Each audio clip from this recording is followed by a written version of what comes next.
And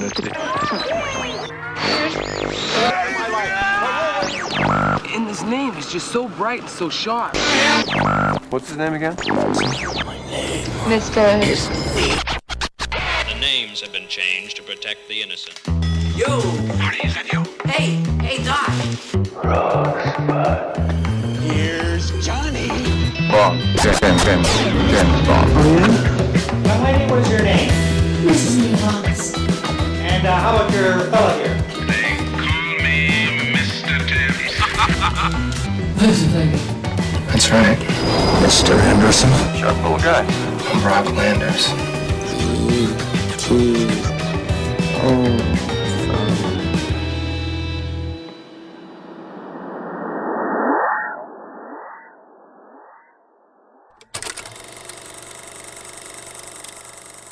There's an old joke. Two elderly women are at a Catskill Mountain resort, and one of them says, "Boy, the food at this place is really terrible." The other one says, "Yeah, I know, and such small portions." Well, that's essentially how I feel about life. Full of loneliness and misery and suffering and unhappiness, and it's all over much too quickly. The other important joke for me is one that's usually attributed to Groucho Marx, but I think it appears originally in Freud's Wit and its Relation to the Unconscious. And it goes like this, I'm paraphrasing. I would never want to belong to any club that would have someone like me for a member.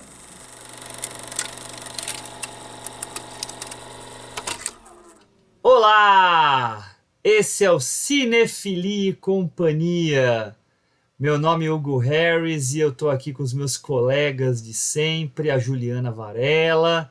Oi, pessoal! E com o Henrique Pires. Fala, turminha! Tudo bem? Tudo beleza, Ricão. Pessoal, estamos aqui para falar hoje do filme do grande Woody Allen, que é o filme Annie Hall. Nós vamos aqui discutir o filme de 1977, vencedor do Oscar de melhor filme, direção, atriz, roteiro original, e só não ganhou de melhor ator. Se tivesse ganhado, teria ganhado os Big Five. Mas vamos falar mais disso lá pra frente, porque tem uma categoria que esse filme tinha que ter sido indicado e não foi, que é o que mais me chama a atenção, mas daqui a pouco eu falo disso, tá? Já vamos direto entrar aqui na nossa conversa. A gente não precisa ir falando muito de sinopse nem nada, tá? O pessoal conhece o filme e à medida que a gente for falando, as coisas vão se encaixando, tá? Pode ser assim, gente? Vamos nessa. Fechou. Bora lá.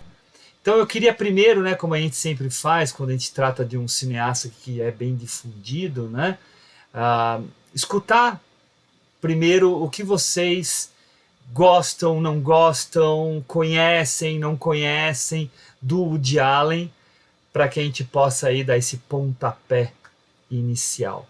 Se quiser, Henricão, começa aí você, meu cara. Opa, vamos nessa, né?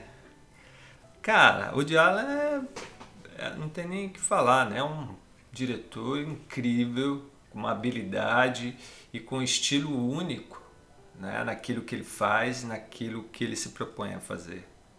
Eu estava dando uma olhada no IMDb, ele dirigiu 57 filmes. 57 filmes. É filme que não acaba mais, né? O cara tem o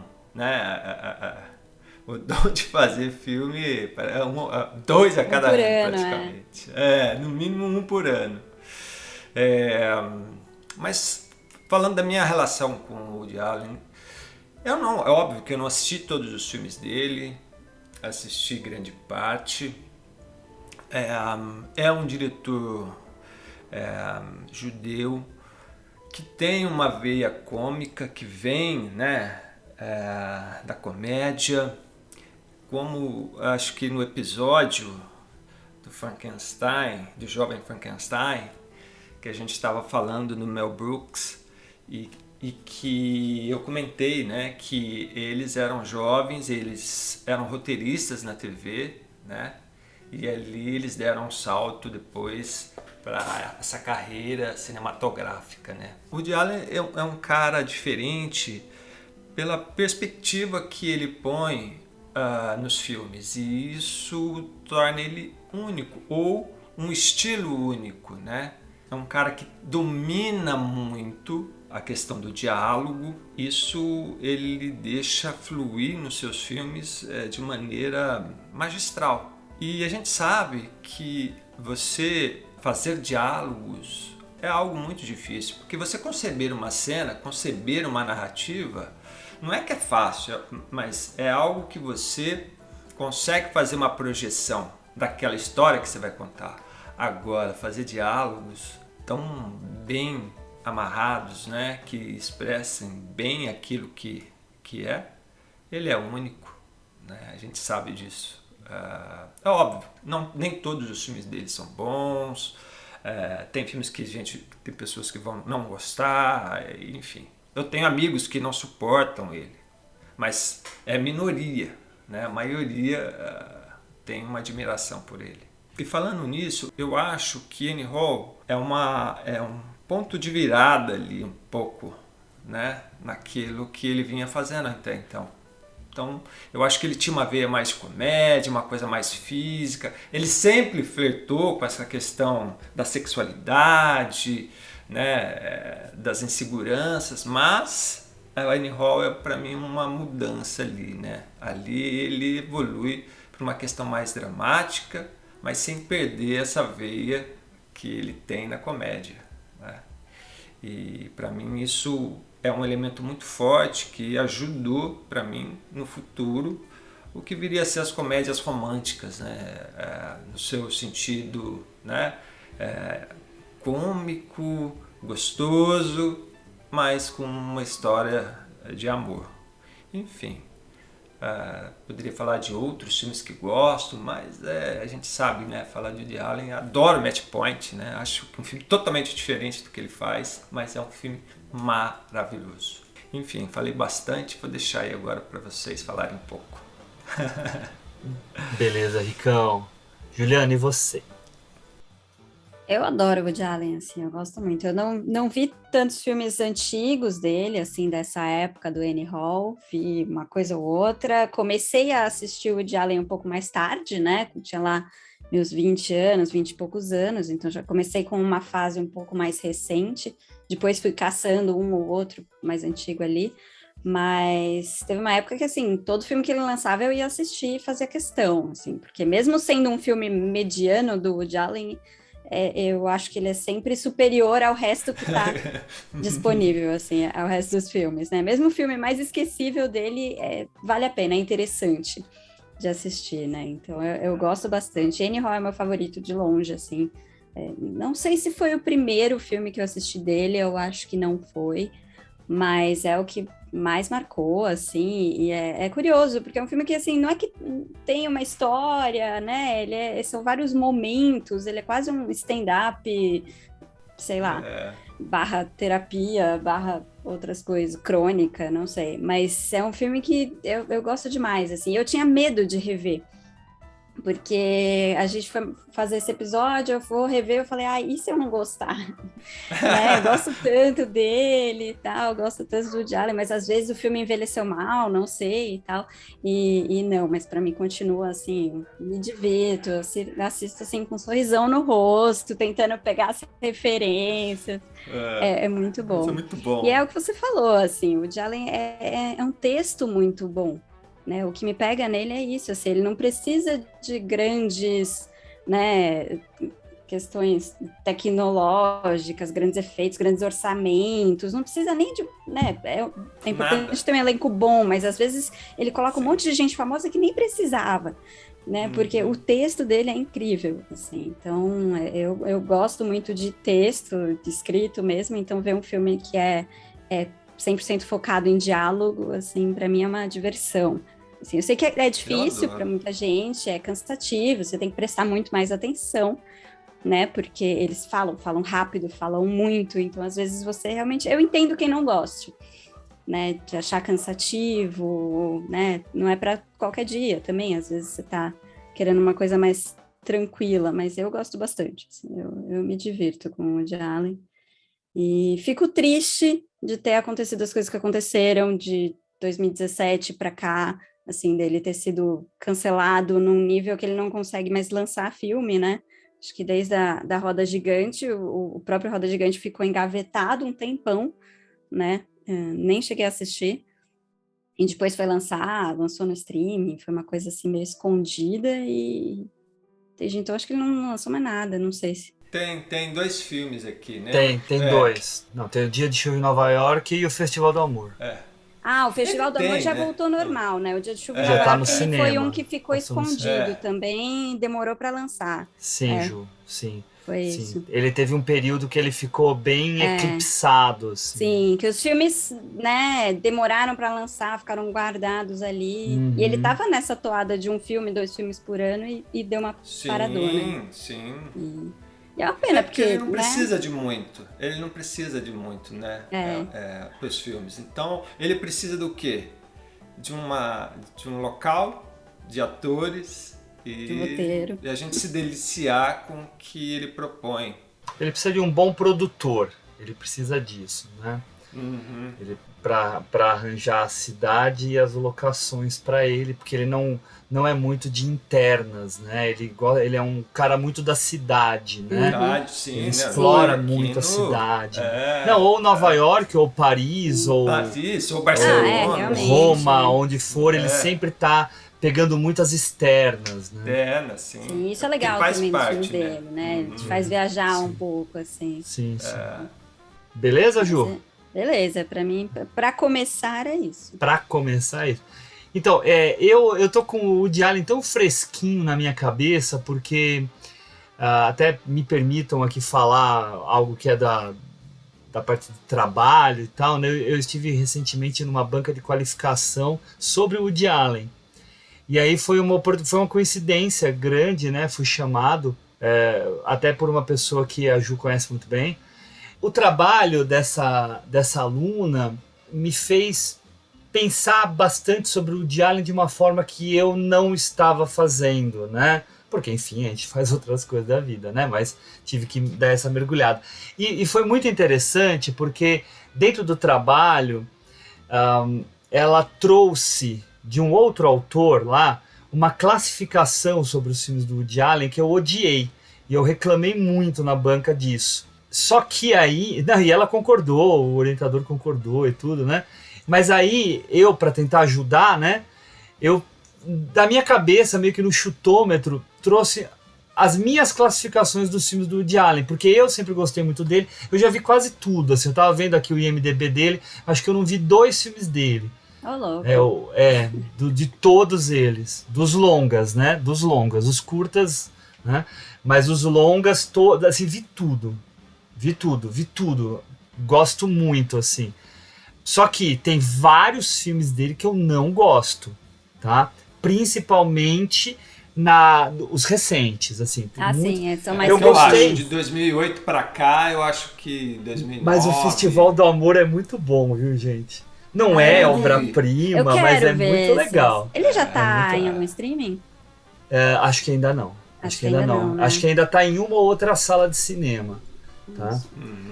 Mas olha só, a classificação que eu trouxe, eu acho que é legal para a gente entender um pouco a obra dele, né? Então, me permitam aqui.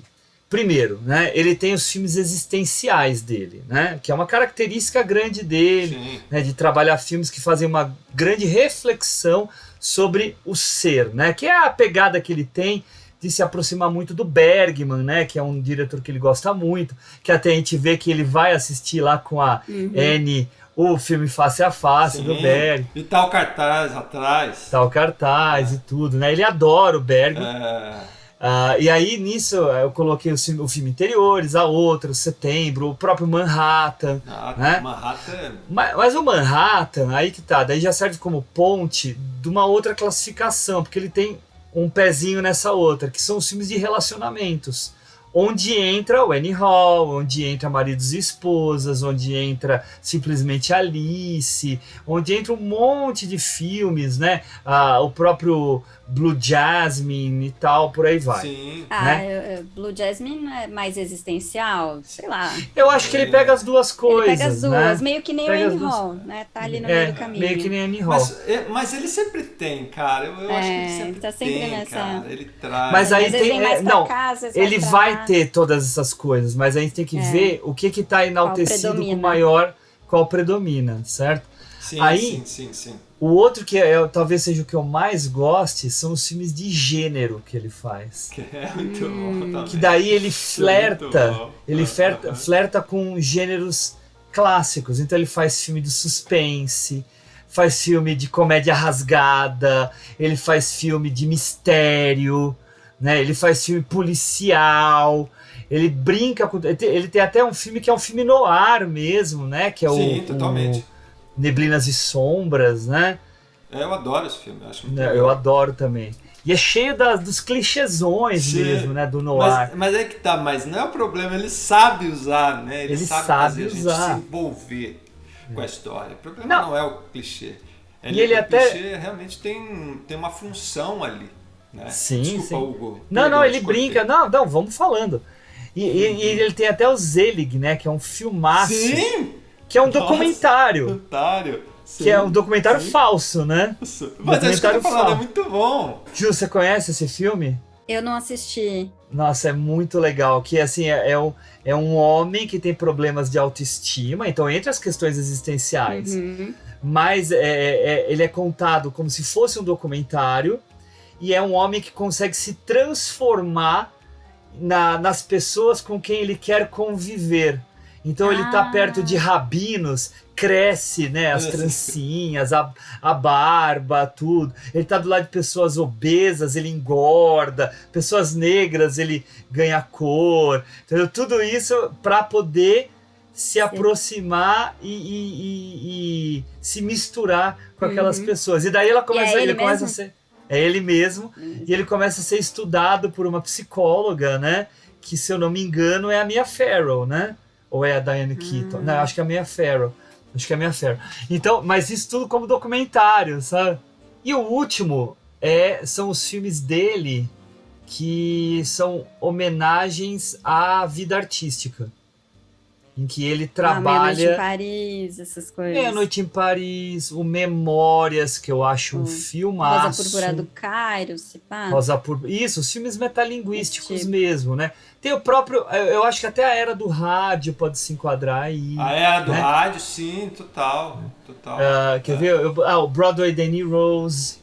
O próprio Dia de Chuva em Nova York, né? Que é ruim.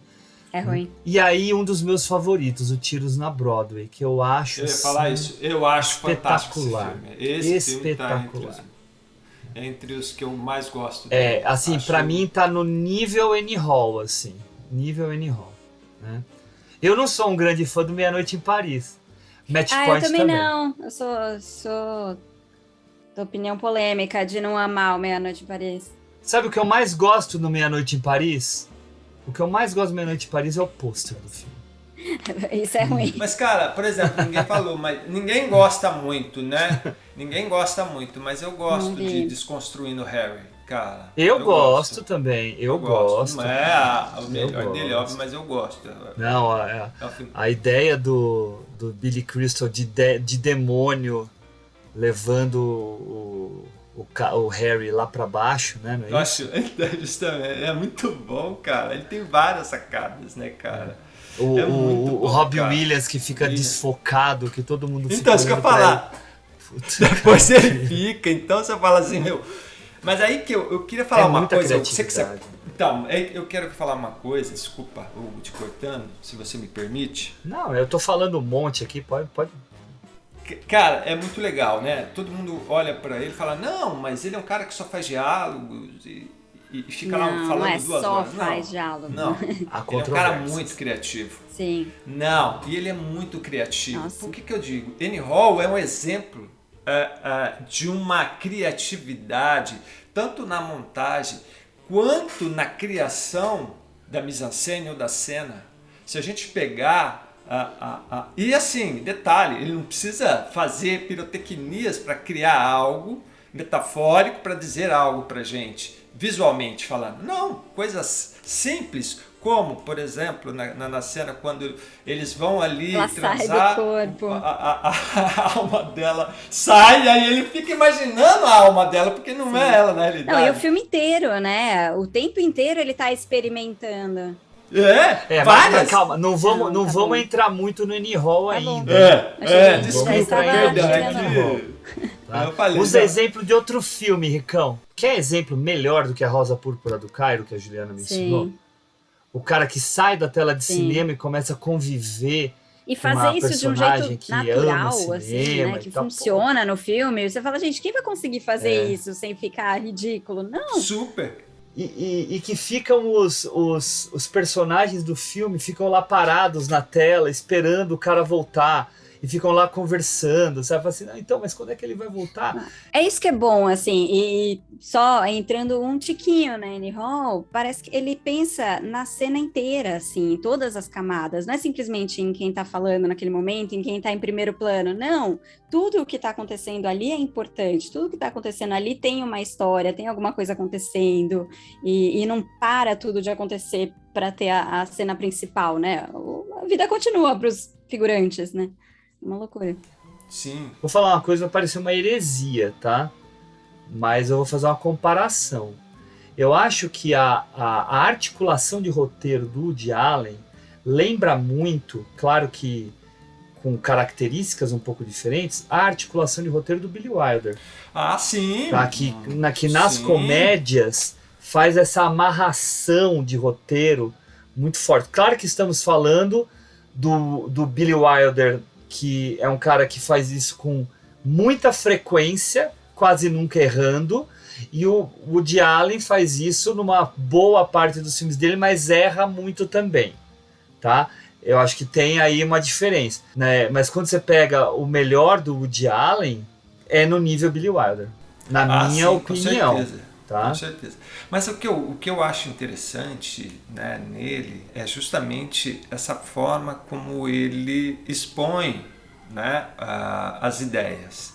Perceba que na maioria dos filmes ele sempre está trabalhando, vamos dizer assim, o que nós não podemos enxergar ou o que nós não podemos ouvir, que é o que? Nossa mente. Né? Perceba que todos os filmes dele, de um certo modo, é como a personagem, seja ele interpretando, ou seja outros atores ou atrizes. Porque os outros atores estão interpretando ele também. Né? E assim, é justamente, por exemplo, uma conversa no qual ele quer expor pra gente que o personagem está pensando numa coisa, outra, mas ele está falando outra. Então, como que se faz isso? A gente faz isso, nós fazemos isso. Ou seja, quando ele está escrevendo roteiro, ele fala, pô, eu estou conversando com uma mina, mas eu estou pensando, falando, puxa, ela é gata, não sei o quê, eu estou falando com ela de coisa de banco. Sei lá, estou inventando uma bobagem aqui, mas... Então, como é que eu vou pôr isso na tela? Então, essa tentativa dele de sempre estar trabalhando o que não vemos, o que não ouvimos, né? Ele sempre tenta pôr isso na tela visualmente. É muito interessante isso. É muito. E por isso que ele acaba tendo um estilo próprio. É óbvio que a gente sabe a forma como ele é e como ele gosta de lidar, né? Essa coisa de como ele fala, a articulação dele, esse jeito rápido, esse cara meio inseguro, mas enfim, ele tem essas características. Sim. Tudo isso para dizer que ele é muito criativo. Ele é muito criativo. E ele tem uma técnica, voltando ao Billy Wilder, que é muito parecida com a do Billy Wilder. Porque ambos, e eu acho que deve ter outros roteiristas que fazem isso, mas ambos divulgam isso, né? Que iam guardando ideias em arquivo. E aí iam pensando essas ideias à medida que iam escrevendo seus roteiros, né? Então o Woody Allen faz isso, né? Tem aquele documentário bem legal, né? Que Wild Man Blues, né? Que ele mostra as turnês dele, né? Tocando clarinete, né? E tem um momento lá que mostra ele estudando uns pedaços de texto que ele pretende transformar num roteiro, né? E o Billy Wilder também falava muito isso. Mas só para finalizar a minha fala aqui sobre o o Woody Allen, eu queria citar 2 filmes dele que eu também acho muito legais, e que são os filmes de crime dele. Que não é nem o Match Point e o Sonho de Cassandra, que são posteriores, mas é o Crimes e Pecados e o Misterioso Assassinato em Manhattan. Esse, se eu não me engano, ele nasceu do Annie Hall, né? Bons. Tem uma história, tem um livro que eu tava até relendo umas partes para o nosso episódio, que é o Conversas com o Woody Allen, que ele fala que durante Annie Hall ia ser um filme de mistério, de crime, com uma história de amor. Só que a história de amor acabou crescendo e virando o filme inteiro, e ele guardou a ideia, e mais tarde virou esse filme. Eu não lembrava disso, não. Olha que legal, aí faz sentido com o que o Hugo acabou de falar agora aí dele. Sim, porque essas coisas, elas se conversam muito, né? Não é que ele fala assim, agora eu vou fazer isso, agora eu vou fazer aquilo. Não, ele guarda a ideia, né? Não funcionou agora, mais tarde pode usar. A Ju falou a palavra certa aquela hora, né? Falou assim, é a predominância, né? Então essas classificações que eu tô brincando aqui, elas ditam a predominância, mas isso não quer dizer que tem a anulação dos outros elementos, né? Enfim. Mas vamos lá, vamos entrar então no nosso tema de hoje, que é o Annie Hall. Ou noivo neurótico, noiva nervosa. Isso, mas era isso que eu ia pedir para você começar a falar a respeito, Ju, que a gente ouve essa opção. Com esse título maravilhoso, né? Como a gente tem títulos bons em português de filmes estrangeiros, assim. Eu não sei quem teve essa ideia brilhante, né, de inventar um título desses, tipo, Annie Hall, é tão simples, é só um nome, né, e aí vira um título que não faz sentido pro filme, não apenas ele é ruim e sonoramente feio, mas ele não faz sentido, porque noivo neurótico, eles não são noivos, né, não são noivos, ele é neurótico, mas ela não tem nada de nervosa também, então, assim, é uma coisa que eles só fizeram realmente para rimar, né, para ficar um monte de N, ter um adjetivo ali para combinar, mas assim, foi um título que para mim me fez demorar mais para assistir o filme, porque eu bato o olho e não me atrai, falar noivo neurótico, noiva nervosa, qual é o próximo filme? Não vou ver esse, né? Então, não sei qual foi a estratégia que eles tiveram aí para criar esse título para o Brasil, mas não funcionou. E ao mesmo tempo, eu acho um título extremamente misógino, né? Porque já coloca o adjetivo de nervosa, né, como a mulher que é escandalosa, a mulher que não se controla, e até como o próprio filme, né, e aí o personagem do Alvy, né, entra com aquela história de assim, por que você tá assim? Você tá para ficar menstruada, né, que é super incômodo, né, e assim mostra umas características dele meio desagradáveis, mas que até daí, então tem a ver o título. Não tem a ver o título, porque ele corrobora de uma forma falsa. O filme não é nada disso, Não, e assim, por 2 motivos. Primeiro, ela é uma personagem super ensolarada, alegre e agradável e meio maluquinha, né, que dirige super rápido, coisas assim, e nervosa realmente não é um adjetivo que combina com essa personagem, tipo, ela não é nervosa, ela nem se irrita com ele, ela dá risada. Ela é, na verdade, insegura. Ela é super insegura, sim. Ela é insegura, ela é frágil, ela é intensa, né? Intensa é a palavra para ela. Ela tem muitas coisas, assim, então, esse título, ele acaba depondo contra. Por isso, pessoal, quando vocês estão escutando aqui o nosso episódio, vocês viram lá Annie Hall, e a gente anunciou como Annie Hall propositadamente, que assim como o filme Persona, nós somos contrários ao título brasileiro do filme. Sim, é isso. Vamos cancelar esse título horroroso. Cancelado. E aí eu queria escutar de vocês o que vocês acham do filme. Pode engatar já, gente. Não, eu só ia engatar aí porque você falou dessa coisa do personagem, às vezes ter alguns comentários misóginos, mas eu acho muito interessante, nos filmes do Woody Allen em geral, mas nesse especialmente, que ele não é um filme misógino. Ele é um filme que mostra um personagem que tem inseguranças sexuais e que tem uma visão, às vezes, estreita das mulheres, mas ele sempre mostra também o outro lado. E as personagens femininas são interessantes, são complexas, têm voz, têm personalidade. Você falando isso me fez lembrar uma coisa que eu acho legal a gente levantar aqui, porque tem a ver com esse filme e tem a ver com a obra do Woody Allen. Existe uma coisa sobre a obra dele em que todo mundo se concentra muito nos personagens masculinos, porque os personagens masculinos são o alter ego dele, certo? Beleza. Mas se a gente observa a obra dele mesmo com um pouquinho mais de atenção, vocês vão ver que as melhores personagens dele são as mulheres. São as mais interessantes. Ele sempre são tem as mais personagens ativas, interessantes femininas, né? Ele se preocupa boas. em colocar sempre os dois lados, não é? Não é um diretor que só tá olhando para os homens e as mulheres são acessórios. Não, ele tá falando de relacionamentos. Então os dois são inteligentes, os dois são interessantes, né? Não, e até usando como parâmetro o Oscar, vai ver quantas mulheres já ganharam e foram indicadas ao Oscar por filmes dele. Por conta dele, sim. Né? E homens, se eu não me engano, só um, tá? Mas de resto a gente teve assim, se a gente for contar rápido, a Diane Keaton, a Diane Wiest duas vezes.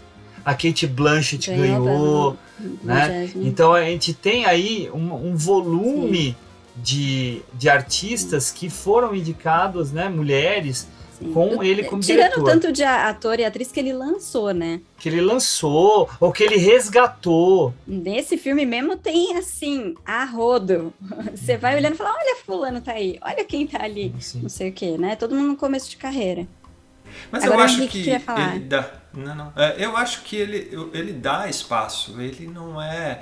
E assim, a temática sempre do conflito que ele coloca, ele sempre mostra os dois lados, né? Ele sempre dá a chance das personagens, sejam mulheres ou sejam homens, de terem os seus pontos debatidos no filme.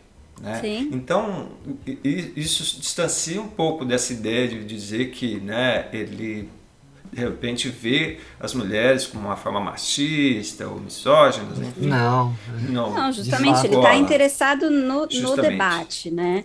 E mostrar como é difícil você chegar num acordo, né? Porque os dois lados têm seu sentido. Então isso é muito interessante. E no Annie Hall isso fica muito nítido para mim, né? Já aproveitando, entrando aqui, eu acho o começo do filme maravilhoso, né? Para você ter a personagem, né? Falando, quebrando a quarta parede, falando já logo de cara que ele perdeu ela, né?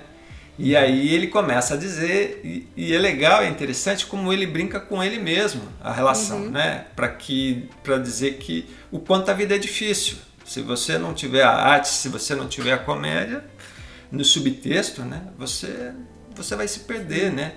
E ele falando, o comentário ali que ele diz, né? Se eu fosse, como é que é? Se eu fosse chamado um membro, se eu fosse... Eu não quero fazer parte de um clube que me aceite como membro. Que tenha um membro como eu. É sensacional.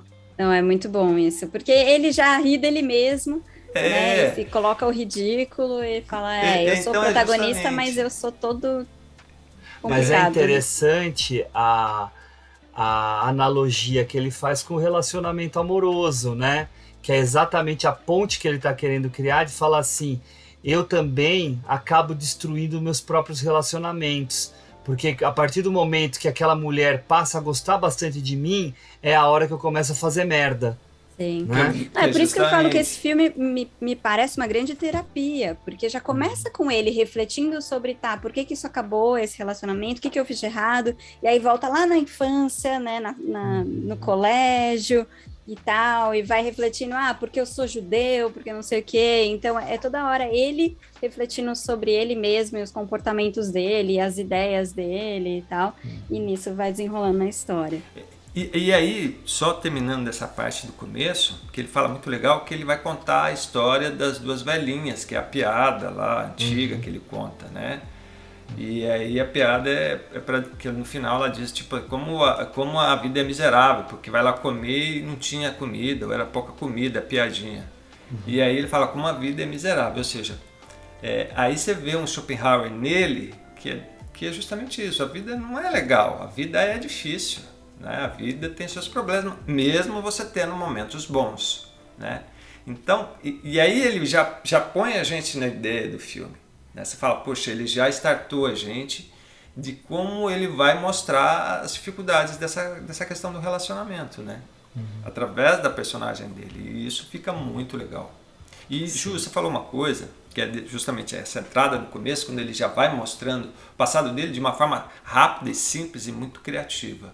Eu acho a montagem desse filme maravilhosa, né? Eu gosto muito da montagem desse filme, porque ela passa a nos dar um sentido na narrativa com o conceito daquilo que ele está criando pra gente ali, né? Dessa personagem que ele começa falando que ele perdeu ela, ou seja, então supostamente já seria o presente, e aí a gente volta para um passado, só que é o passado que ele põe ele como criança, depois ele vai de novo para o futuro, para depois voltar de novo para construir o relacionamento dele, como ele conheceu ela, de como ele foi fazendo. E poxa, isso é uma habilidade, né? Porque eles falam o tempo inteiro, então isso tem que estar muito amarrado. A montagem desse filme, para mim, ela é muito precisa. Não sei o que vocês acham, mas... Não, para mim, ele soa como um fluxo de consciência, assim, né? Ele tá pensando numa coisa, de repente isso remete a outra coisa, e aí ele vai para outra cena que é mais tarde ou mais anterior, e às vezes é uma cena que tá na memória dele, então não necessariamente ela aconteceu daquele jeito e tal, então justamente. É muito isso, ele pensando e uma coisa leva a outra, aquela coisa. Para captar um fluxo de consciência é muito difícil, ele tem que estar muito esperto para amarrar as coisas direitinho e fluir bem, não ficar uma confusão completa. E sem perder a força das personagens, né? Sim. Eu acho que é aí que tem essa amarração de roteiro que eu tava elogiando, né? É uma artimanha mesmo, né? Para entender, né? Qual cena conecta aqui, qual conecta ali, e não perder a fluidez. O Henrique acabou, entre aspas, tá? Roubando o elogio que eu ia fazer, né? Mas eu vou aqui fazer... Não, eu vou fazer o coro com você. Para mim, o grande diferencial desse filme é o roteiro e a edição, porque os dois são pensados juntos, né? E a edição, até eu estava vendo no IMDb, ganhou melhor edição no BAFTA, né? No Oscar não foi nem indicado. E é um absurdo, porque essas idas e vindas... são mágicas, gente. São assim, são o filme. O filme é isso. Sim. Porque ele não é apenas, né, uma série de flashbacks e flash forwards constantes, mas ele é também uma mistura que ele faz, e isso daí é muito do roteiro, né? Uma mistura que ele faz entre o tempo quase presente, né? Porque o presente é quando ele perde a Anne, né? Mas quase presente, em que eles ficam vendo e testemunhando o passado, né? E julgando aquilo o tempo todo, né? E isso é muito prazeroso pra gente, porque hoje a gente vê isso, a gente sabe a artimanha técnica, né? De dividir a tela, botar lá a Diane Keaton com o namorado antigo e com o Woody Allen assistindo aquilo na mesma tela, né? Só que imagina isso em 77. Era né? Era uma novidade, né? Sim. Uma truca braba, né? Uma curiosidade, eu não lembro se foi nesse livro mesmo, ou alguma matéria que eu estava lendo, que a cena em que os dois estão na terapia e cada um tá falando uma coisa paralelamente, simultaneamente, é uma loucura, com aquela tela dividida, eles estavam no mesmo espaço. No mesmo cenário, o cenário que divide, cenário. Né? O cenário, a cor do cenário divide. É uma loucura. Muito legal. Gente, quem faria isso, né? E é uma habilidade muito grande, porque você coloca os dois atuando em momentos diferentes, juntos. Sim, e tendo uma lógica completamente diferente, né? Eles não estão interagindo entre eles. Mas tem uma coisa do Woody Allen que a gente E aí vou juntar com quem estava falando um pouquinho antes, né? Dos prêmios e tal. E eu esqueci de falar da Penélope Cruz, que também ganhou o Oscar com o filme dele. Ela ganhou. Ganhou pelo Vicky Vicky Cristina Barcelona. É. Olha só, por que tem tanto ator famoso nos filmes dele, né? Ele não tem grana pra pagar. Ele é um baita diretor de atores, né? Os caras cobram o piso do sindicato para trabalhar com ele, né? Porque não pode trabalhar de graça, né? O sindicato não deixa. E eles atuam lá nos filmes. Por quê? Porque eles, é o que a Ju falou, eles querem ele porque ele é um baita diretor de atores. Hoje eu não sei, né? Porque o que teve de gente que, pra não ser cancelado junto, chegou e falou, não, eu não queria ter trabalhado com ele, me arrependo. Ai, gente, coisa feia de fazer. Mas aí é a trairagem, né? A famosa trairagem. Feio. Isso são os últimos 10 anos da carreira dele? Menos mesmo até. assim, não é um período tão curto, né? Nos outros 40 anos, todo mundo queria trabalhar com ele. Anthony Hopkins trabalhou com ele, Joaquin Phoenix, um monte de gente, né? Um monte de gente top. Você pega o Annie Hall, se a gente repara bem, pouquíssimos planos, né? Muito plano sequência. Não tem grandes movimentações de câmera, mas é uma atuação como se fosse em teatro, né? Só que, claro, com todos os recursos cinematográficos. Por exemplo, tá? Aquela cena maravilhosa, a melhor cena do filme para mim, que é a da fila do cinema. Do McLuhan. Né? Não tem corte nela, né? Não tem corte. Então, o Woody Allen fica lá, o cara tá falando atrás dele. Sim. O Woody Allen fica reagindo às falas dele, enquanto ele também briga lá com a Diane Keaton. Sim. Aí ele avança na direção da câmera, fala alguma coisa, o cara vem atrás dele, aí eles dois começam a discutir, aí eles se deslocam um pouco pro lado, puxam o McLuhan de trás do quadro. Isso é maravilhoso. E o McLuhan tem que dar o quadro. Então, mas isso um plano só, gente. Sim. Não, e assim, isso que a gente estava falando, são diálogos simultâneos, é uma loucura, tá acontecendo tudo ao mesmo tempo, né? Porque você tem o diálogo do casal atrás, gente. O diálogo deles sobre a vida sexual deles, o diálogo dele entre, né, comentando a conversa de trás, é muito vida real. Sim, né? É vida real, só que trabalhada para o cinema de um jeito que você nunca viu. Não, e ninguém mais fez isso. Eu não lembro de ter visto desse jeito, assim, tão bem feito. Se eu não me engano, aí nessa cena é o McLuhan. Mas agora eu não lembro, eu arrisco dizer que era o Fellini que ele queria que tivesse nessa cena. Tá?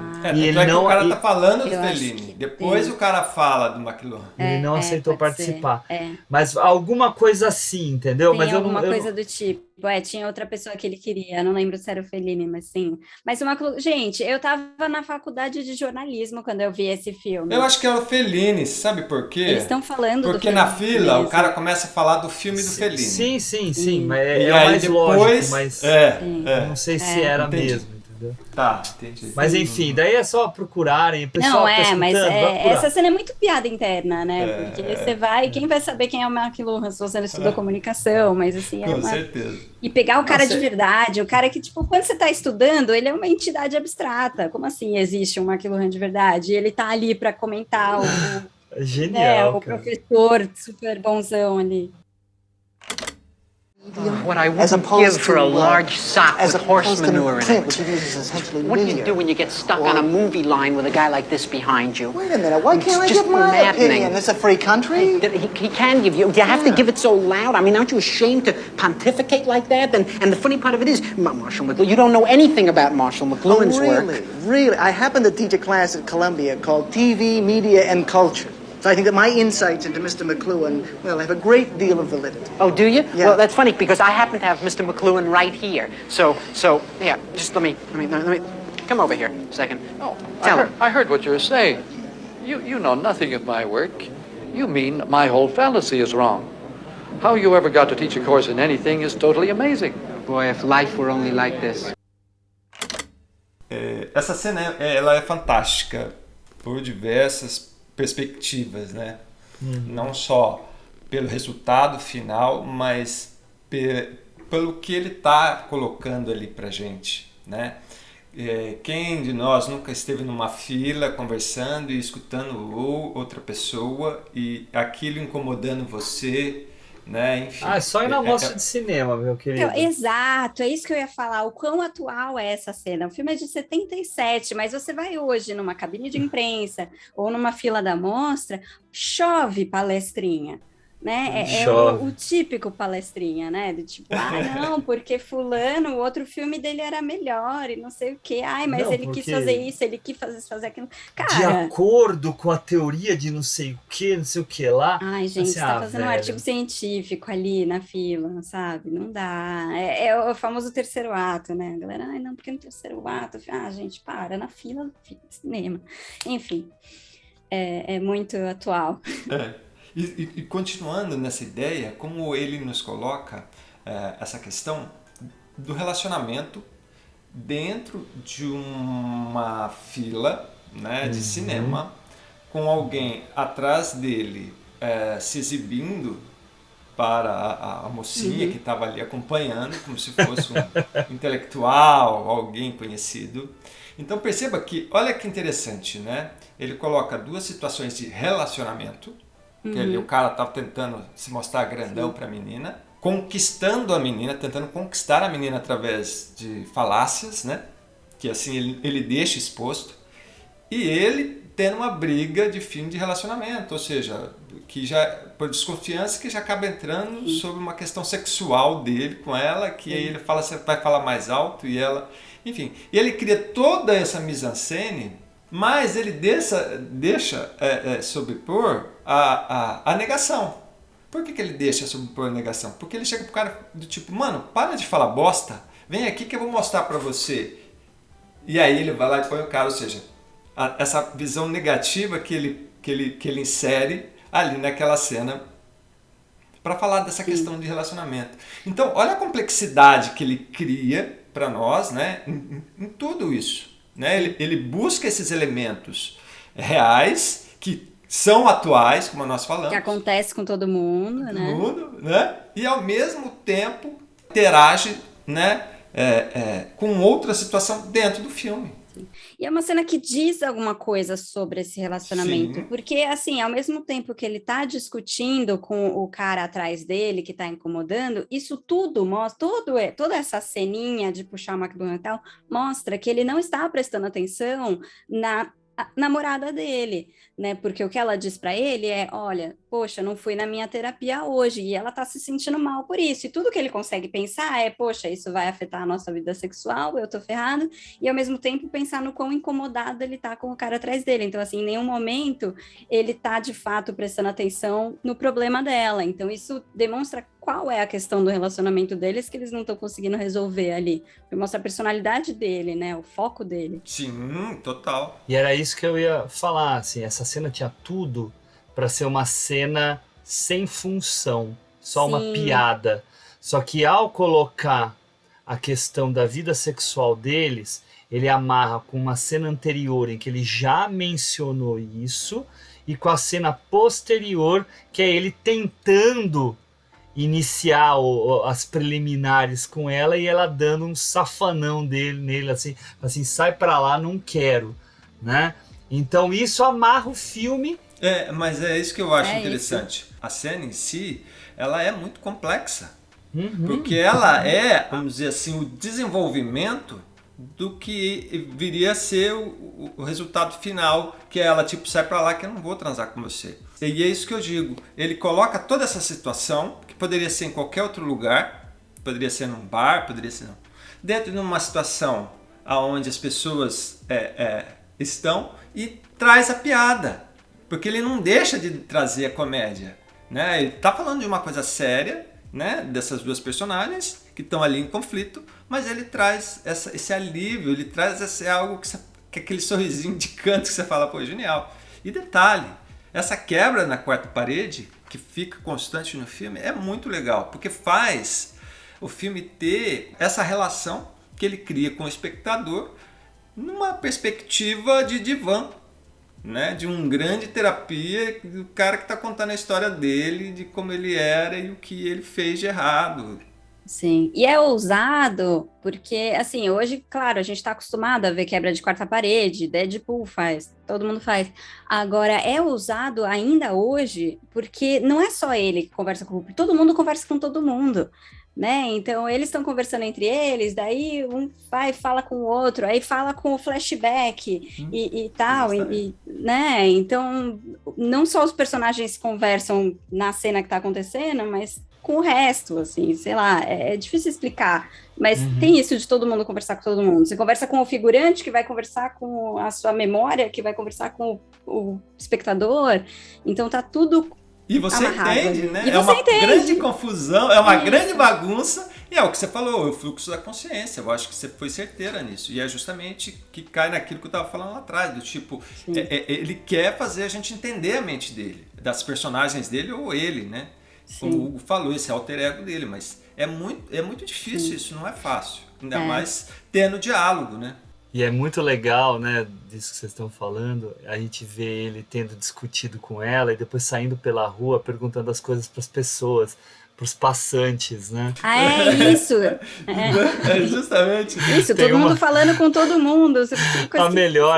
A melhor é ele falando, parando lá o senhor não, parando o senhorzinho, ele falando assim, como é que é a vida sexual com a sua mulher? Ele fala assim, não, a gente pega um ovo elétrico e não sei o que. E daí ele sai e fala assim, tá vendo? Você pergunta coisa pra doido, você só vai ter resposta de coisa doida. Falando pra gente, entendeu? É isso que eu tô falando, é essa conversa, essa coisa da terapia, né, que ele deixa exposto. Mas tem uma... Por isso que eu digo que é muito criativo esse filme. Esse filme revolucionou muita coisa de linguagem.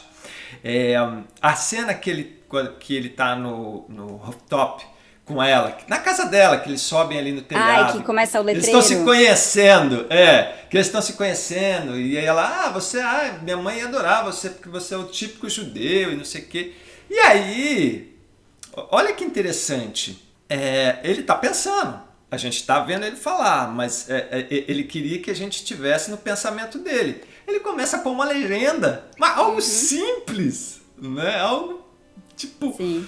Sei lá, outro ia querer pôr uma coisa, um visual. Não, o cara põe uma legenda, matou, foi o objetivo. Sim. Você entende e você começa a dar risada, porque você tá ouvindo e tá lendo outra coisa. Sim, e que é um exercício, né? Porque você tá ouvindo uma coisa, lendo outra coisa, às vezes você tá lendo a legenda do filme, e aí vem uma outra legenda em cima e você fala, nossa senhora, o que tá acontecendo aqui? E uma cena dessa você tem que parar e rever, é o que eu faço. Eu fiz isso, eu olhei e falei, nossa, tá com problema da legenda, aí eu me toquei e falei, não é isso, é assim mesmo. Aí volta, assiste de novo. Porque a gente fica com duas legendas, né? Então pra gente atrapalha. Duas legendas. Mesmo que entenda, você tá vendo com legenda, aí fica uma em cima da outra, gente, que confusão. Mas é uma confusão que faz todo sentido. Pra gente que não é nativo, é mais difícil mesmo. Mas aí você vê, olha a genialidade do cara. Esse filme é muito criativo em todos os aspectos, né? É um filme único aí na sua criatividade para ajudar a gente a entender essa ideia. Mas isso que você tá falando, né? O filme é super criativo. Eu acho que essa parte da carreira dele, que pega os filmes um pouquinho anteriores, tá? Que vai andando nos anos 70, todos os anos 80 inteiro, e o começo lá dos 90, cara, é tudo assim, de uma criatividade muito grande. E o Annie Hall é meio que assim o ápice que começa no princípio, que acontece no princípio. Né? É uma mudança ali dele. É a virada. Você percebe uma virada do tipo muito criativa, né? Não, mas sabia que ele tem antes desse filme, não exatamente antes, deixa eu até ver aqui se é exatamente antes. Não, alguns filmes antes. Ele tem tudo que você sempre quis saber sobre sexo, mas tinha medo de perguntar, né? Foi nessa hora que os produtores dele, né, que são os produtores que ficaram a maior parte da carreira, né, agora um já morreu, né, mas assinaram um contrato meio que vitalício com ele. Porque foi a hora que eles viram assim, esse cara é um gênio. Muito criativo. Ele é um gênio. Apesar desse filme ser esquisitíssimo, né?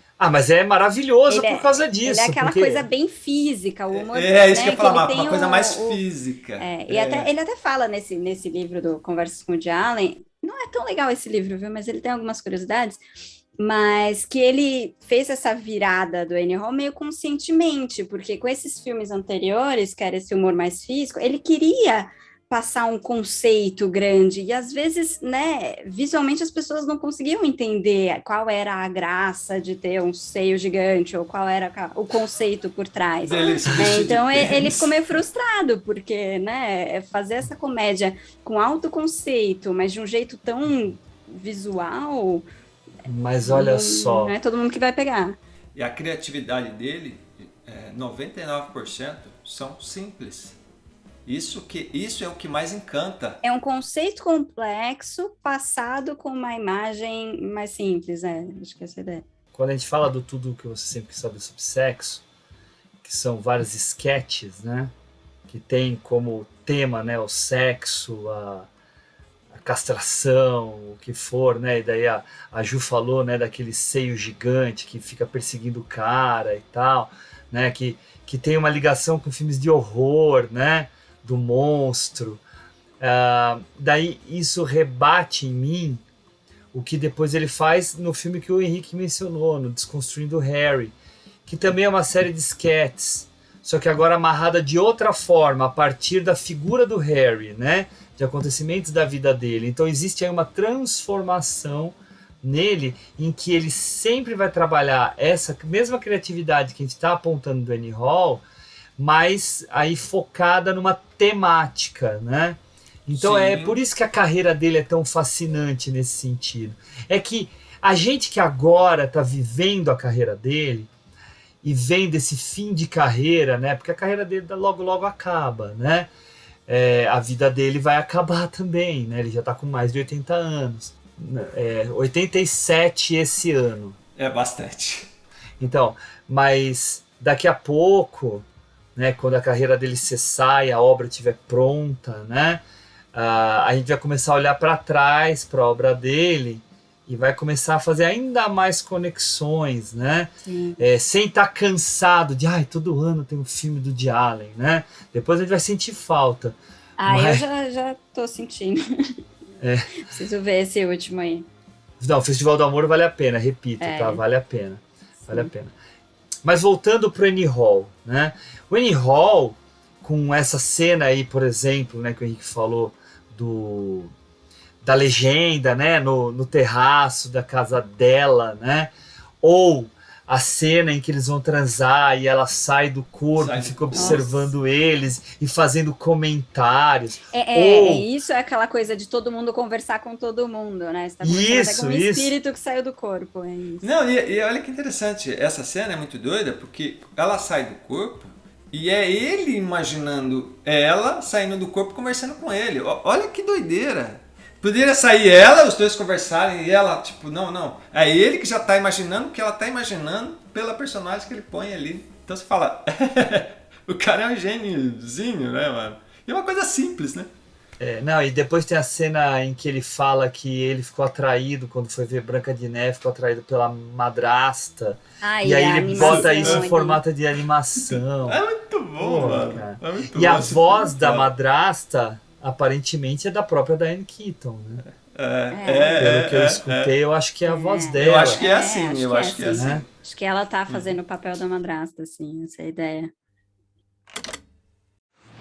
You know, even as a kid, I always went for the wrong women. I think that's my problem. When my mother took me to see Snow White, everyone fell in love with Snow White. I immediately fell for the Wicked Queen. We never have any fun anymore. How can you say that? Why not? You're always leaning on me to improve myself. You're just upset. You must be getting your period. I don't get a period. I'm a cartoon character. Can't I be upset once in a while? Max, will you forget about Annie? I know lots of women you can date. I don't want to go out with any other women. Max, I have got a girl for you. You are going to love her. She's a reporter for Rolling Stone. Eu vi alguma coisa falando que quando ele estava com o roteiro era um pouco diferente e ela ajudou ele também ali no roteiro, parece, né? Eu não sei dessa eles são história. super amigos, né? Até hoje. Eles tiveram um casinho, um relacionamento curto, assim. Na época do filme eles não estavam mais juntos e diz ele que o filme não é inspirado no relacionamento deles. São experiências soltas, mas eles são amigos até hoje, né? Ela foi uma das poucas que apoiou ele quando a bomba estourou e tal. É uma amizade muito bonita. E ela fez vários filmes com ele, né? Ela já tinha feito filme antes, né? Eu acho que ela tá no Dorminhoco, se eu não me engano. O próprio... Né? Não, dele, você disse. Dele. Sim. Dele. E ela tava assim, arrebentando nos anos 70, né? Ela tinha feito aquele Chefão. maravilhoso filme chamado Poderoso Chefão, né, Ju? Que eles mencionam. Ele faz uma piadinha, eu tô aqui com o elenco do Poderoso Chefão e tal, blá, blá, blá. Nossa, é tão já tinha feito. engraçada essa cena, gente. Porque aqueles caras são tão toscos. E assim, eu me coloquei na posição parece dele. Que um deles tinha sido figurante no Poderoso Chefão, tem uma história assim. Mas eu não tenho dúvida, deve ter sido mesmo, viu? Porque olha... Mas ele brinca com duas coisas, né? Ele fala que são 2 membros dos Teamsters, né? Que são os caras do Sindicato dos Caminhoneiros, né? Não peguei essa piada, essa hora eu ainda tava sem legenda. Ou então o elenco do Poderoso Chefão, né? E engraçado que ele fala assim, eu tava aqui com 2 Tite, né? Que os Tites, o Tite é o nome típico dos capangas, né? Dos gangsters. E é o nome que ele vai dar pro personagem do Charles Palminteri lá no Tiros na Broadway, que é esse filmaço aí que a gente tava falando, que é o Tite, né? Que é o guarda-costas lá do gangster, que se mostra um puta de um dramaturgo, né? Fudido. E que acaba se mostrando muito melhor do que o personagem principal, que é o dramaturgo real.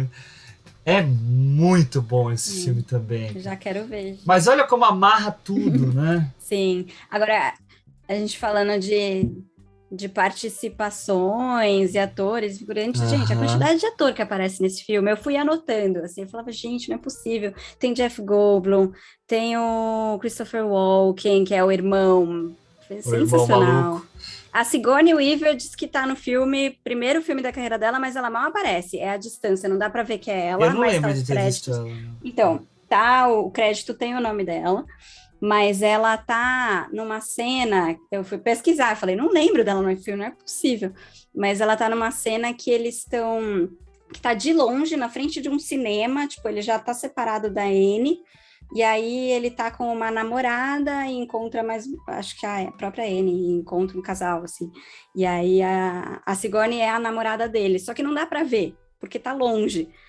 Assim, tipo, não dá pra ver que é ela, mas tá lá o crédito e é tipo o primeiro papel na carreira dela, é nesse filme. Que legal. Eu tô aqui olhando, mas... não dá pra ver que é ela de jeito nenhum, assim. Eu fiquei olhando, não é possível. Mas é curiosidades apenas. Mas quando eu vi o Jeff Goldblum, eu até marquei assim, falei assim, a gente tem que falar. Ai, gente, eu ri. E é uma frase ele no telefone.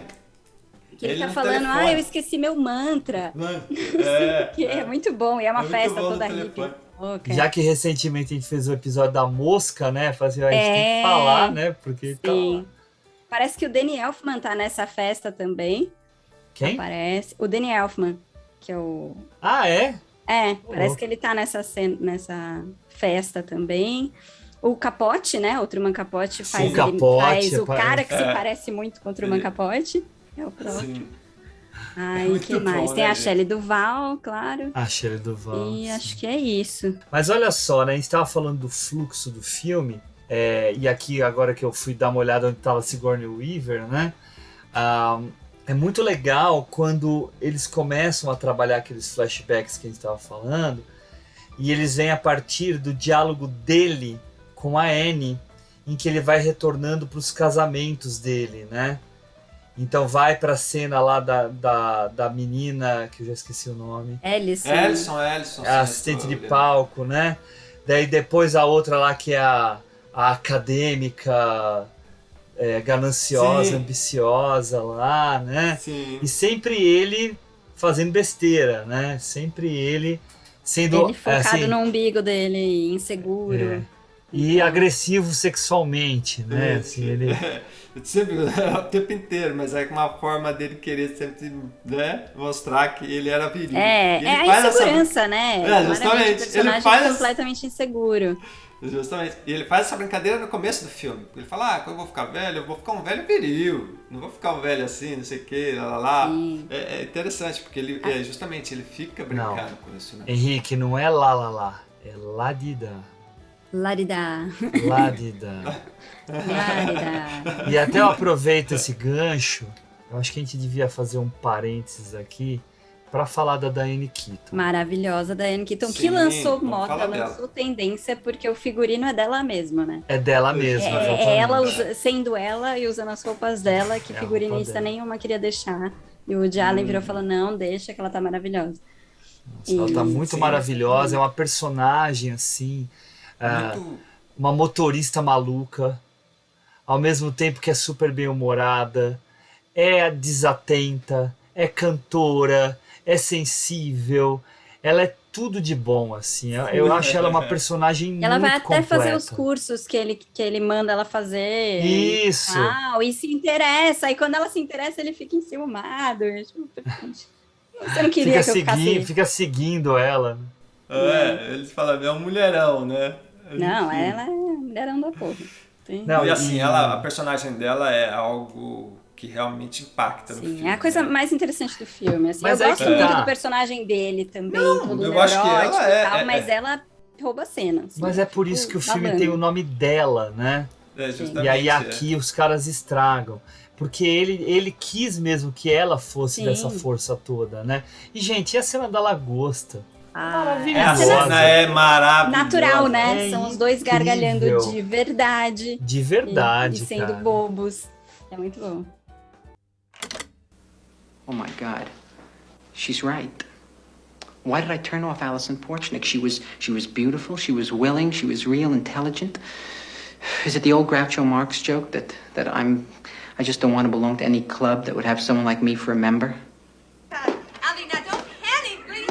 I told you it's a mistake to ever bring a live thing in the house. Stop it. Don't do that. Go to that one. There. Maybe we should just call the police. Dial 911. It's the Lobster Squad. Come on, Alvy. They're only baby ones, for God's sake. If they're only babies, then you pick them up. Oh, all right.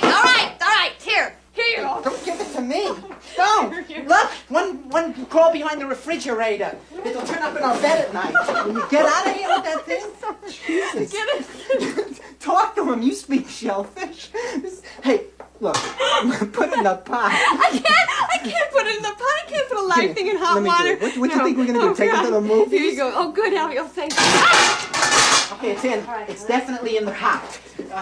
Annie, there's a big lobster behind the refrigerator. I can't get it out. This thing's heavy.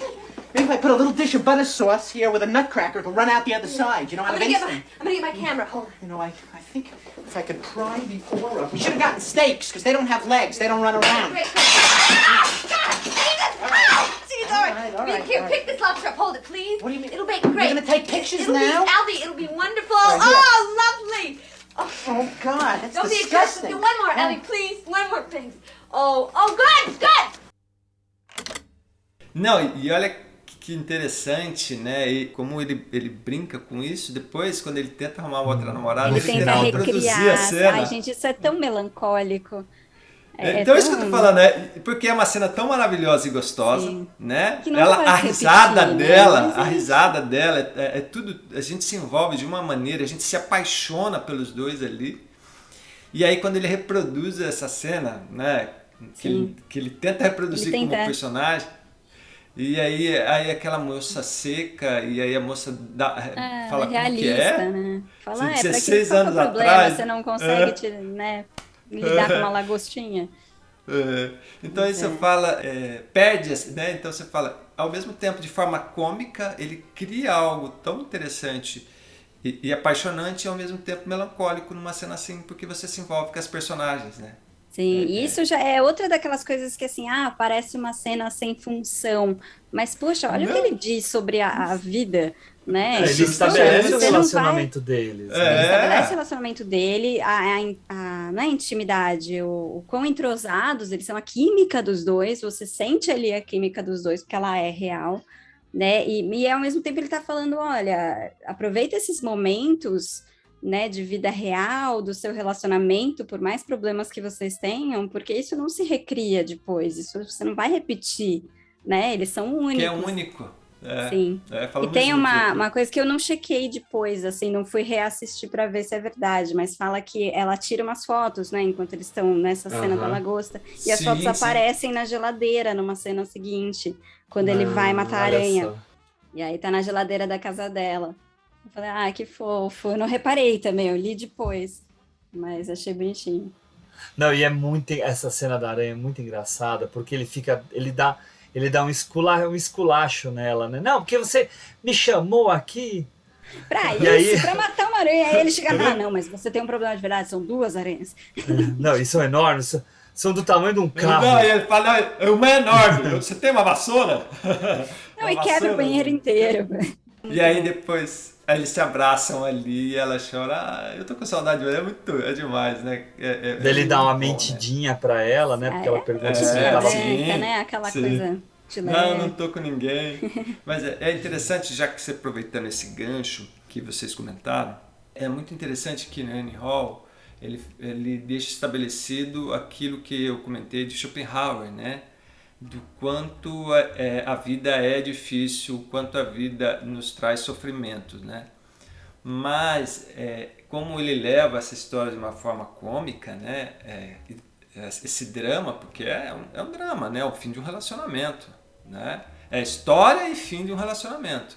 Quanto ele coloca isso, e é nessas pequenas sutilezas, como essa que a gente comentou da lagosta, ou quando ele vai lá matar a aranha e depois eles ficam juntos, né? Então, como você diz, são é que a vida é feita de pequenos momentos bons, o resto é sofrimento. Isso é uma visão mais drástica, né, de Schopenhauer, enfim. Mas é muito bacana a forma como ele vai desenhando isso dentro do filme.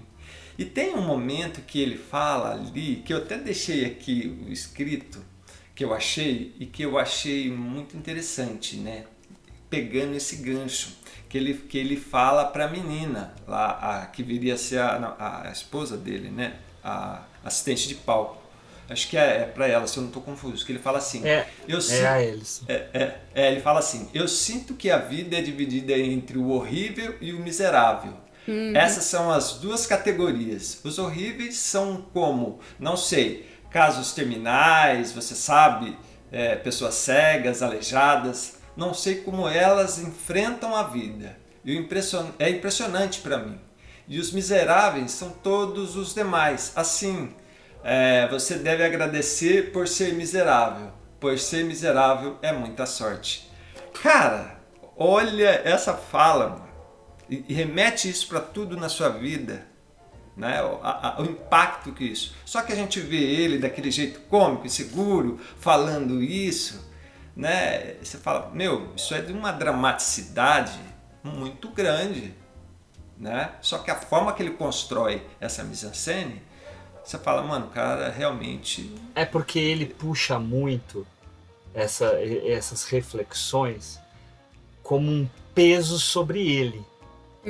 Então, a partir do momento em que ele traz isso aí, que é na verdade para todos, é porque ele tá sempre com a nuvenzinha carregada sobre a cabeça dele.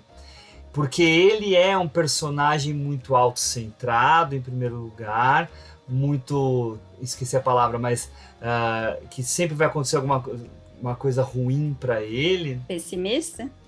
Não é nem o pessimista que eu queria falar, mas serve pro momento. Eu tô fatalista. Tô pensando uma palavra parecida, fatalista. É fatalista, isso. Fatalista. E isso tá muito exemplificado naquela cena no começo do filme, dele criança, deprimido, porque o universo está se expandindo e uma hora vai se destruir, entendeu? Sim, eu tava tentando lembrar o que é que ele falava quando criança, porque é exatamente isso. Ele tá falando isso lá na hora que tá lá com o terapeuta, mas a mãe vira e fala assim, mas isso não importa, você não tá mais fazendo lição de casa, o Brooklyn não tá expandindo. É isso. Né? Pra que você vai se preocupar com o universo se o seu bairro não faz parte do universo, né? Não, é muito bom, é muito bom. Com a forma como ele constrói tudo isso, né? Mas voltando, como você falou que você acha que isso se centra só na personagem dele, é óbvio, isso fica óbvio pra gente, que a gente vê que ele é fatalista, que ele é um personagem pessimista, né? Ele vai construindo tudo isso, mas mostrando pra nós algo maior, né? Pra gente. Então, ou seja, a partir do momento que ele mostra que ele é pessimista, mas é pra você refletir. É para você pensar, ele faz você pensar, mesmo que você tenha personagens que façam contraponto, né? Principalmente nesse filme, é o que eu acho. Então, isso passa a ser interessante no filme, né? Então, ao mesmo tempo que ele está ali dentro de uma ideia que ele constrói, né, de às vezes cômica daquele personagem, mas ele está trazendo temas fortíssimos sobre reflexão, e que ao mesmo tempo ele mesmo se contradiz, né? Ele mesmo se joga contra, fala, mano, vai ser feliz, você não vai resolver isso. Sim. Você não vai dominar, você não vai controlar tudo. Sim, ele não te obriga a concordar com o personagem. Né? Você Justamente. pode pensar como o Alve, você pode ser fatalista, você pode ser todo acadêmico, você pode concordar e pensar igualzinho, ou não, você pode achar ele um cara chato, você pode achar ele um cara, sei lá, mimado, cheio de neuras, egocêntrico, blá blá blá, você pode não concordar com nada do que ele fala, que você vai continuar curtindo o filme, porque o filme tá fazendo piada com ele. Né? Você pode achar ele um cara chato, mas beleza, você vai gostar dela. Os outros personagens todos que estão, né, fazendo esse contraponto. Então, isso que é interessante, né? É um filme que ele reconhece que a posição que ele está assumindo não é necessariamente a certa. Sim, é isso que é legal. Essa forma que ele brinca com tudo isso, né? Eu acho muito... E isso me lembra muito a frase final do filme, né? Em que ele fala do cara que foi no psicólogo ou no médico, né, para fazer a consulta do irmão. Fala assim, o meu irmão acha que é uma galinha e ele fica andando como se fosse uma galinha. E o médico fala para ele, então, por que você não convence ele de que ele não é uma galinha? Porque eu preciso dos ovos. Né? Então, isso pra gente, né, claro que é uma brincadeira dele, falando de relacionamentos, né?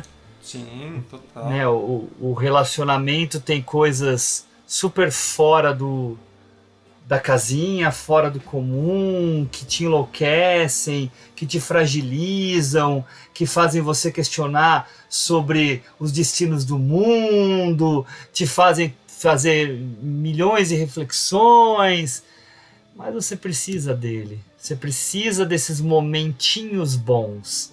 Você precisa da hora da lagosta. Sim, sabe? total.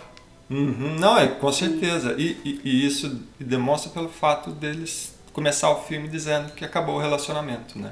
Isso. É genial então, esse começo. Mesmo. Você fala, é muito bom, né? Porque justamente é essa forma que ele, tão pesado e pessimista, que vai fazer com que ele realmente perca ela, né? E ele repete isso em alguns filmes dele, né? Tem um filme dele que eu gosto bastante, assim, bastante mesmo, que é aquele Tudo Vai Dar Certo. Ah, sim.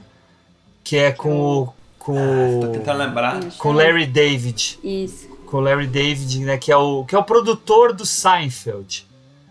Né? E esse cara, ele quebra muito a quarta parede, começa o filme, se eu não me engano, assim... viu há muito tempo. Faz tempo também vi que falando pra câmera, sabe? Ele tem bastante isso, né? E é com a Evan Rachel Wood. Novinha. Olha só. Gente, acabei de lembrar de um filme dele que eu adoro, que é aquele Trapaceiros. Vocês já viram? Não vi. É tão legal que eles querem roubar o diamante de um lugar do lado, então eles alugam uma loja de doces. E aí a mulher do bandido, que é o próprio Woody Allen, né, começa a fazer lá uns donuts e tal, e começa a fazer um puta sucesso na rua, E aí eles não conseguem ter tempo para furar o buraco na loja para poder ir pra loja do lado para pegar a porra do diamante. Muito bom, é muito bom. Tô dando uma olhada muito divertido. Eu tô lembrando, cara, é muito bom. É muito divertido. É muito bom mesmo. Eu tô lembrando aqui, cara. Não, e aí tem uma cena muito legal que eles estão lá quebrando no porão, né? E faz um puta barulho e tal. E daí uma hora eles batem e estouram um cano, alaga tudo no porão, assim, sabe? E, assim, é uma comédia de erros. Isso é uma outra coisa, né? Se a gente for pensar, claro que aqui é no extremo, tá? Pensando de novo qual foi a palavra que você usou mesmo? O que aparece mais? Predominância? Na predominância. Nesse, a gente tem mais os erros, né? No Trapaceiros.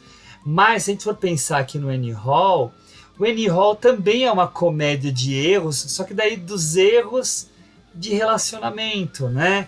De conduta, né? De aproximação. Então, aí tem isso. Mas ele tem esses filmes também que são as pataquadas, as comédias pastelão dele, em que ele vai fazer esse tipo de coisa, né?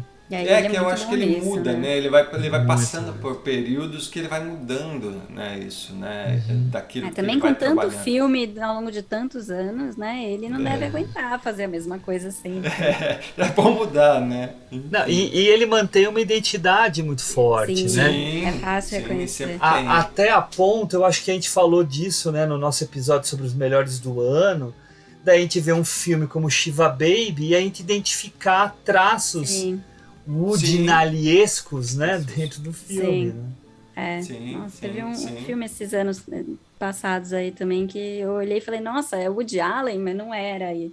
Não lembro qual que era, mas... Não, era que nem a gente vê aqui no Brasil mesmo, os filmes do Domingos de Oliveira. Os filmes do Domingos eram muito parecidos com o do Woody Allen. Né? Você pega aquele Amores, né? Era muito parecido mesmo. Claro que não que eu todos, falo, ele vai né? criando, né?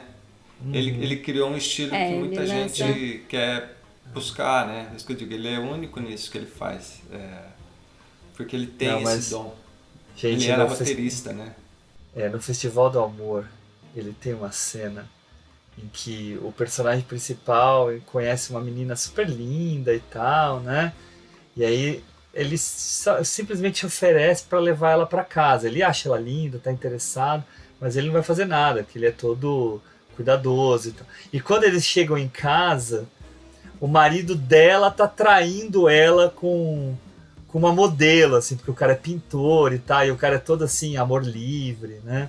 E aí é uma situação constrangedora, porque ela, a traída, né? A que foi traída, faz um puta escândalo, quer descer a porrada no cara, e o cara assim, não, mas essa modelo eu não tive como aguentar, e a modelo toda também constrangida, falando assim, olha, nossa, teu marido é super legal e tal, mas nossa, né, desculpa. Veja bem, não é o que você tá vendo. Daí a mulher fala, então vai embora daqui, daí o cara que dá carona pra modelo, sabe, pra voltar pra cidade. Essas coisas absurdas, que daí depois acaba, né, ali dialogando, pô, meu Deus, bicho. Eu acho que tem aí também, sabe, uma proximidade com a comédia italiana dos anos 60, 70, sabe, essas comédias de situação, que até chama de comédia ala italiana, né? Lembra, assim, né? Verdade, você falando aí agora. Assim, as situações, né? Sim, isso quando a gente tá falando dessa comédia, desse humor, a gente não tá falando, né? A gente já esse humor de situações mesmo. Sim. É que não tem como falar do Annie Hall sem ficar falando das outras coisas, porque tá tudo ligado. Porque tudo é muito interligado, né? Ele abre uma era, né? Então não tem como não justamente, falar né? Tudo que ele começa. Fica muito rico, né? Porque você acaba puxando e lembrando de outras personagens, de outros filmes e vai trazendo. E aí, gente, eu acho que pra gente já se aproximando do final, que eu acho que a gente já falou bem do filme aqui, eu acho que a gente poderia falar um pouquinho do final, quando tem aquela conversa entre os dois na Califórnia, né? E depois, e ele fala, até menciona, né, na conversa que ele tá escrevendo uma peça e tal, né? E aí tem o corte e vai para o ensaio da peça que ele escreveu, né? Sim, Vocês querem isso falar me lembrou sobre isso? tanto, eu não lembrava dessa cena, né? Aí eu fui rever agora, eu olhei e falei, gente, mas isso é tão La La Land... o La La Land é tão isso, né, no caso, porque tem essa coisa de tipo, ok, o relacionamento terminou, mas você queria ter visto ele dar certo, né, e aí ele te mostra e você vê o quão frustrante é isso, porque não era o final que casava, não fazia sentido para aquela história, né, então é lindo como ele coloca isso, assim. E é a mesma coisa da cena da lagosta, né? Ele tenta recriar uma coisa que não é recriável, né? Justamente, que é único. É porque né? não tem a espontaneidade. Não, e no ensaio da peça, a gente vê como é super artificial, né? E claro que ele carrega nisso, né? Pra gente ver como o cara não cola. É porque a peça só tem o ponto de vista dele, né? É ele que tá escrevendo, é a visão dele sobre o relacionamento. Então, não é um relacionamento se não tem as duas pessoas nesse embate, né? Então, a peça é só artificial porque, né, é só um lado ali que tá ditando as regras e as falas. Sim. É como ele gostaria, mas só que, novamente, né? Ele não é real. E deixa, né? E é isso, traz essa questão mais melancólica de quem tá assistindo e fala, putz, cara, é muito triste isso, mano. Mas o termo que você tá usando é perfeito, Ricão. Porque o final do filme é melancólico. É super porque a gente percebe que eles, assim, vamos usar um termo fofo, né? Eles são, de certa forma, almas gêmeas. Eles têm uma química forte. Tem uma química forte. Tanto que isso para mim fica reforçado pelo fato dele dizer que um tempo depois ele vê ela levando o namoradinho dela ou o casinho dela para ver A Tristeza e a Piedade, que era o filme que ele levava ela para ver. 4 horas de filme sobre o Holocausto, sobre dominação alemã na França, né? Que é um filme pesadíssimo. E aí ela acabou... tá tentando recriar também, né? Exato. Por um lado. Exato. Justamente, É aquela coisa melancólica de relacionamentos que, tipo, talvez não tenham como dar certo, mas as pessoas têm que estar próximas, né? Eles têm que ser amigos de alguma forma ou ter algum contato, porque... faz bem para os dois, apesar de eles não poderem estar juntos, né? E é legal, né?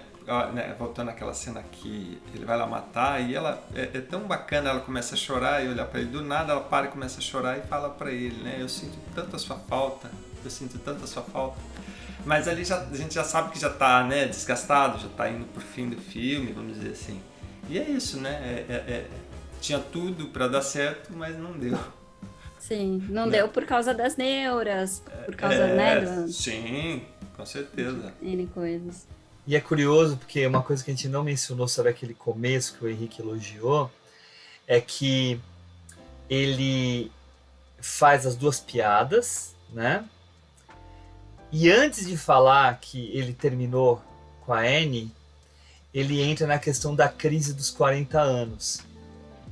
E aí ele fica falando disso, sabe? Ele fica falando de algo que é uma coisa difícil, né? Para alguns, enfim. É algo que pesa, é algo que o seu corpo está se transformando, né?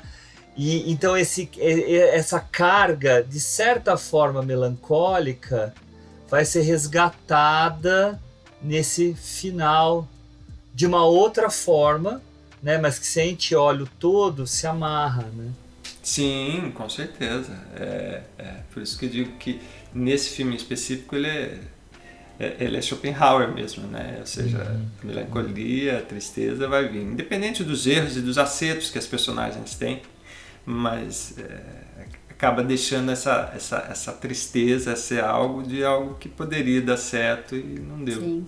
E tem, só para comentar, uma cena que eu acho muito bonita no filme e que tem tudo a ver com isso, da gente falando deles terem um relacionamento que ele é quase perfeito, mas não, mesmo assim não funciona junto, que é a cena que ele fala que ele ama ela, mas ele não fala exatamente isso, né? Ele fala que amor não é uma palavra forte o suficiente, né? E aí ele vem com I love you, I love you, e tal. É a coisa mais linda do mundo, porque é isso que eles têm, não é exatamente amor, é uma coisa um pouco maior do que isso, né? Não é um relacionamento talvez de um casal que vai ficar casado, ficar junto, mas eles têm uma coisa muito forte, né? Eu acho, nossa, é demais essa cena. Mas ao mesmo tempo, como é destrambelhado o primeiro beijo deles, né? Acho assim a coisa mais desagradável, anticlimática da face da Terra. Não é esse tipo de relacionamento que eles deveriam ter. É isso, o problema deles, o filme inteiro é sexual. Né? É aquela coisa que ela vai na terapia por causa disso e tal, é isso que eles não se entendem, que ele fala que 3 vezes por semana é pouco, ela fala que é muito, então tipo, faz sentido que seja um beijo feio, esquisito, né? Porque eles não têm essa química física.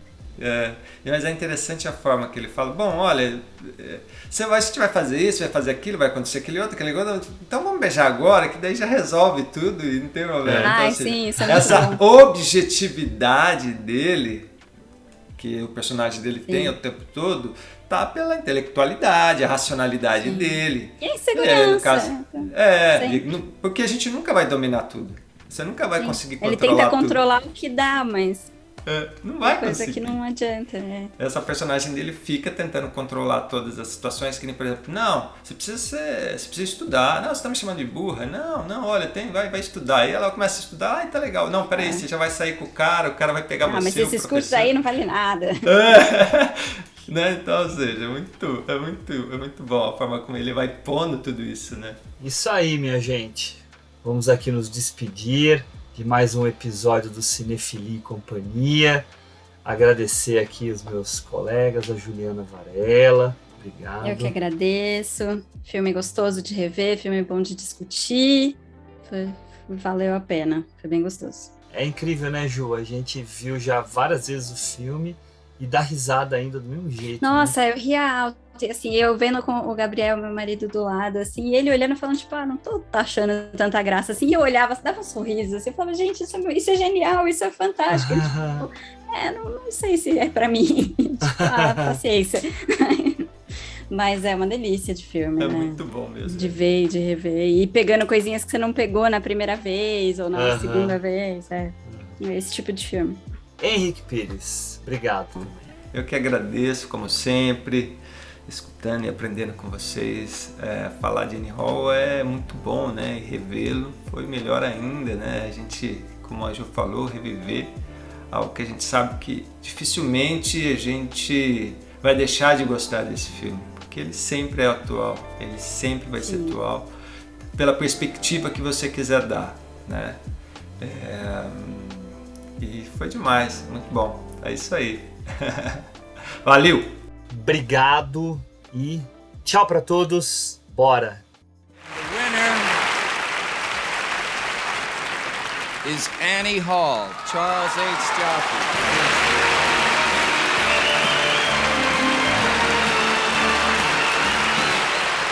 About 7 months ago, Roy Leipzig of United Artists suggested I start preparing for this.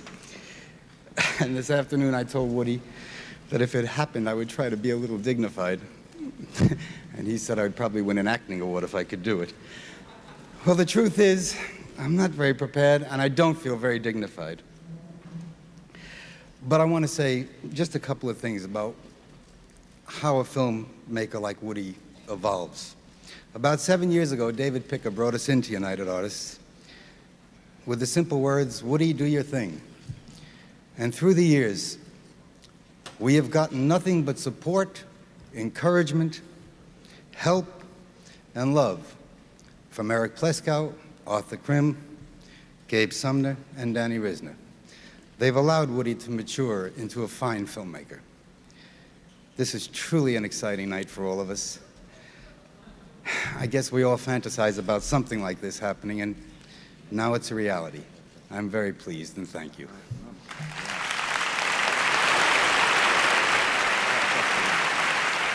The man who has the admiration you have for people, filmmakers like Bergman and Antonioni and Renoir and Buñuel, I think it's fascinating looking at Annie Hall because you've made what is really an American art film. And I think that it's established from the beginning with your direct speech to the camera. And I'm not doing a comparative study on face-to-face, but I just, there are so many things within it, and I just wondered, I'm nervous about even bringing it up because of the way you treat the intellectualization of film within Annie Hall. But is there a European attitude toward the structure of Annie Hall? Well, my influences in film, essentially, my influences as a comedian were always people like Groucho Marx and Bob Hope, and but my influences as a filmmaker have always been, as anyone's are, from the films that I like. My own personal films are Buñuel's and Bergman's and people like that. Therefore, what you get when I make a film like Annie Hall is a weird hybrid of very dramatic influences on a funny film. So all the devices of Annie Hall are devices that one generally associates with films of Bergman's or Buñuel's, or, it's not shot like a comedy, it's low lit, and there's long master shots that go on forever, and it's not edited like a comedy, and the devices, the split screen devices and subtitling are things that you don't associate with comedy, but the film itself is a comedy. So you get it becomes an odd kind of experience. But it's a romantic comedy. Yes, I want everyone in the audience to identify. Drama? It's a comedy drama, but mostly comedy. It's a comedy drama in the same sense, hopefully, it's a pretentious comparison, that City Lights is, where you laugh, if I'm successful with the film, all the way through, and then sort of cry at the end, because it's a comedy about real people in sort of a touching situation, as we've all been through when we try to fall in love with someone and it doesn't happen.